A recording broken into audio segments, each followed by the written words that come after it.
Colours के serial Mahadev and sons में अब रज्जी के चलते ही धीरज को उसका पूरा परिवार मिल गया है। ऐसे में उसका खुश होना तो बनता है, लेकिन इस सीन से पहले धीरज को इस सगाई में आने से मना किया था, वो भी महादेव ने। लेकिन जाने अनजाने गलती से धीरज ने जहाँ काम करना शुरू किया है वहाँ पर उसे ऑर्डर इसी घर का मिल गया है। ऐसे में देखिए कैसे जब धीरज सारा सामान डिलीवर करने के लिए यहाँ पर आया तो उस पर नजर पड़ गई मोगरा की माँ लाजवंती की।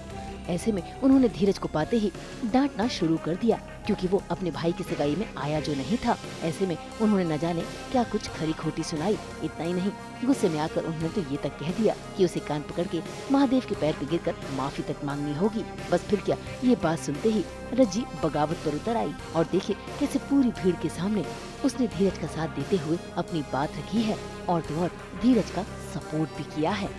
कान पकड़ो और अपने पिताजी के पैर से पड़ के माफी मांगो अपने झूठ के लिए। जब इस बात की माफी मांगेगा धीरज? क्या गलत किया हमारे पति ने? आप सही कह रही हैं, झूठ बोला भी, लेकिन सिर्फ इसलिए ताकि किसी का दिल न दुखे। धीरज ने झूठ इसलिए बोला ताकि उसे अपने पाँव पे खड़े होने से इस घर में कोई रोके। धीरज मेहनत मजदूरी कर रहा है, अपने पाँव पे खड़ा होना चाहता है, इसमें कुछ गलत नहीं है आंटी जी। और कोई चोरी चकारी तो नहीं कर रहा है ना धीरज?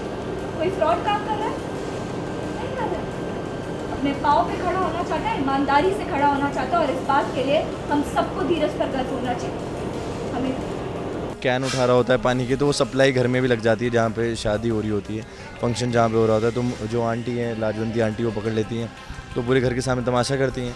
उसी में रज्जी पूरी तरीके से धीरज का स्टैंड लेती है, बोलती है कि मैं धीरू पगलू हूँ और मैं ये चोरी नहीं कर रहा है, मेरा पति बिल्कुल भी चोरी नहीं कर रहा है और वो मेहनत कर रहा है और मैं उस पर बहुत प्राउड फील करती हूँ।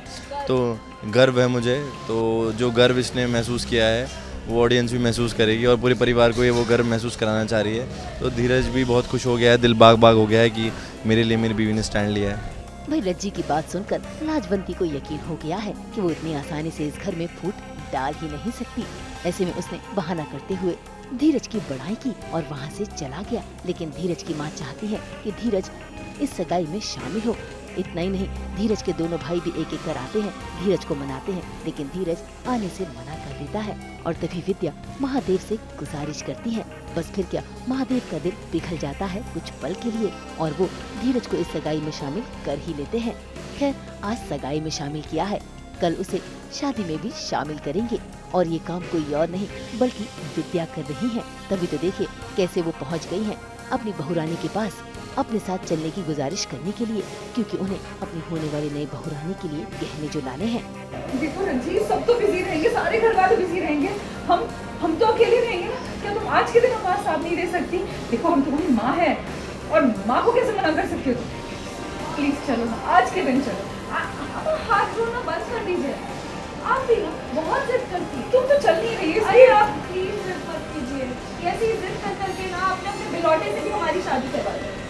हाँ, तो आज के दिन चलो। बोलो, चलोगी ना? ऑप्शन है क्या? नहीं, माँ को मना कर सकते। माँ को नहीं मान सकती। यहाँ रज्जी माँ के आगे मान तो जाती है, क्योंकि उसे माँ जैसा प्यार विद्या से जो मिल रहा है और तो और वो धीरज को फोन करके बता भी देती है। इतना ही नहीं, इन दिनों धीरज रज्जी को भी बखूबी समझ रहा है। असल में रज्जी इन दिनों उदास है क्योंकि उसकी माँ भानु ने उससे रिश्ता तोड़ लिया है। ऐसे में धीरज चार्जर ढूंढने के बहाने जाता है रज्जी को देखने के लिए और देखे कैसे रज्जी फूट फूट कर उसके सामने अपना दर्द बयां करने लगती है और कहीं न कहीं धीरज रज्जी को समझता हुआ उसका हाथ भी थाम लेता है और उसका साथ भी देता है। बस फिर क्या, ये साथ पाकर कहीं न कहीं रज्जी धीरज के प्यार में डूब रही है।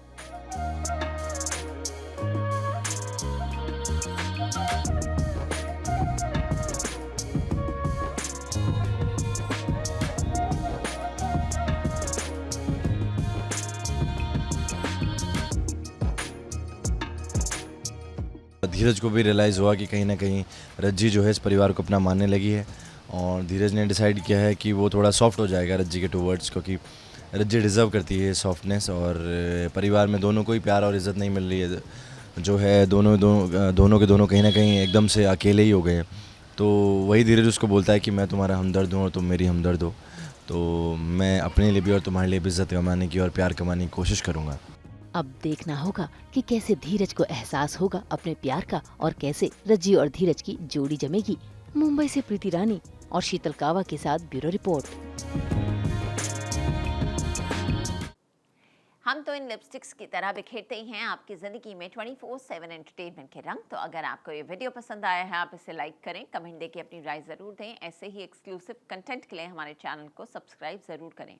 अगर आप यही वीडियो फेसबुक पर देख रहे हैं तो हमारे फेसबुक पेज को भी लाइक करें और व्हाट्सएप पर जाकर हमारे चैनल को भी फॉलो कीजिए ताकि आप ना मिस करें एंटरटेनमेंट का कोई भी अपडेट।